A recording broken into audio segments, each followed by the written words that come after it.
Welcome to the EQ video tip. I'm your host, Eric Forsetter. Thanks again for joining us for a tremendous show. Before we jump in, let's review the goals of EQ video tip.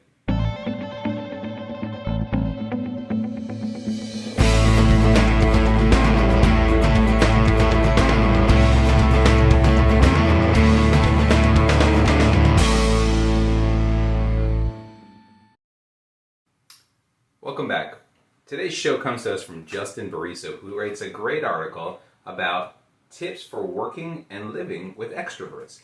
Now, it may seem really simple to work with an extrovert or even to live with one because they're bubbly, they talk all the time, they have all this great energy. But for some people, that can be really draining and it can put a lot of stress on them, especially if you're an introvert. Or sometimes for other extroverts, they just need time off. We're going to talk about tips to best work with them and live with them so you help maximize not only your potential, but the extrovert's potential as well. Let's jump in right now.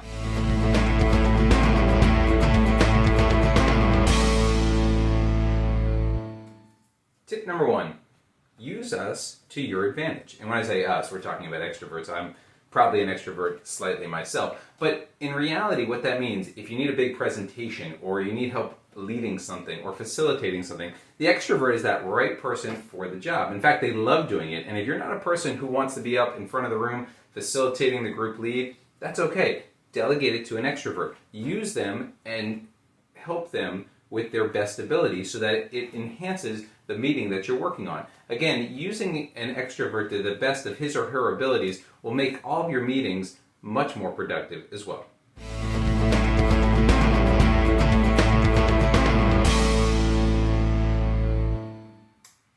Tip number two, take my meetings and no, we're not trying to micromanage you. Seriously, we're not.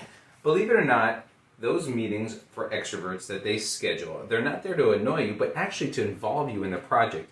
Extroverts actually care about what you think a project is doing. And while meetings can be a time suck at times, they're actually trying to get the most out of you when they're talking in those meetings. And they can be hugely efficient if used the right way. There's nothing worse than going back and forth week to week with different emails or Slacks or different messages and tons of questions that aren't answered. So in fact, getting into a meeting to answer these questions will make the extrovert understand exactly what you're doing and offer ideas to help you out. They actually want you to succeed in the long run, and they're not just doing it to check up in a sense. What they're really trying to do is to hear your thoughts and to understand you and to really empathize, but explain something that's bigger than just an instant message or a text message. Because the more information the extrovert gets, the more they can understand and help you out in the long run and make you hopefully work better as well. So take the meetings with the extroverts, even though they can be a bit of a time suck at times, but also realize they're not there to micromanage you.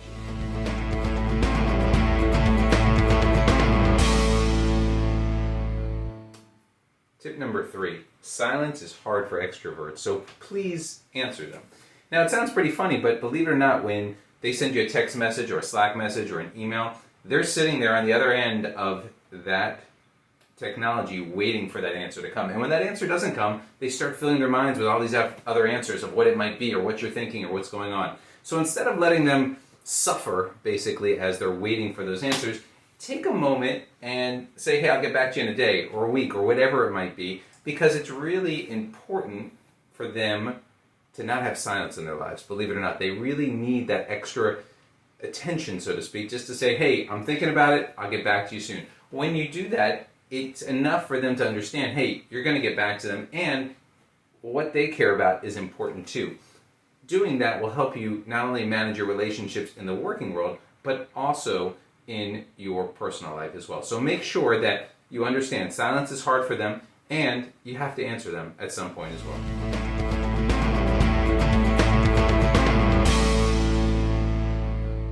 Our next tip. An extrovert's opinion isn't law. Now, that being said, they have very much passion when it comes to talking about their opinions and what's going on, so much so that it might seem like whatever they say, it's my way or the highway. Well, the truth is that isn't the case. In fact, in talking about their opinion versus yours and others, they may come to realize that they have the wrong answer and that they actually want to change the opinion. But without starting that conversation, you can't really get an extrovert to understand your opinion. A text message, a Slack, that's not going to give them the knowledge that they need to understand and really resonate the different opinions that are out there and understand the entire scope of what is going on. So take a moment, have a discussion with them, get their opinions, and then give yours as well. Because in the end, once you give them your opinion, it may change the dynamic of where they want to go and what will happen. Because again, remember, their opinion is not going to be the law at the end of the day.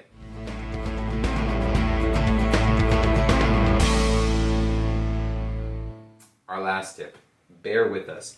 Remember that extroverts, they feed off of the energy that's in the room. You being present for an extrovert is energizing them. It's helping them out. It's giving them new ideas. It's helping formulate ways to think that they haven't thought of. It's important to do that, and it's making them better than they would have been on their own. So remember, extroverts, they're there to help you out, and they really want to grab all that energy that you could bring to the table to help solve problems in the work world or to make the personal life for yourself and others even better.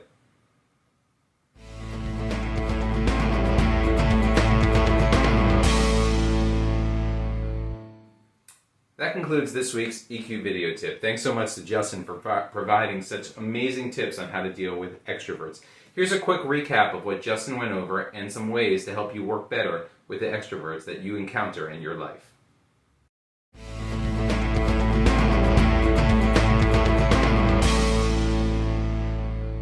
So that concludes our EQ video tip for today.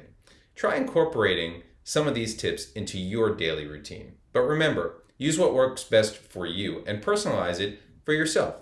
Thank you always to our great research team for providing us with some great tips today. As always on EQ Video Tip, we want to end with gratitude. So thank you for watching. We really appreciate it. Here are some resources that you can use if you want more information on EQ going forward. Thank you again, and we look forward to seeing you in the next episode. Thank you.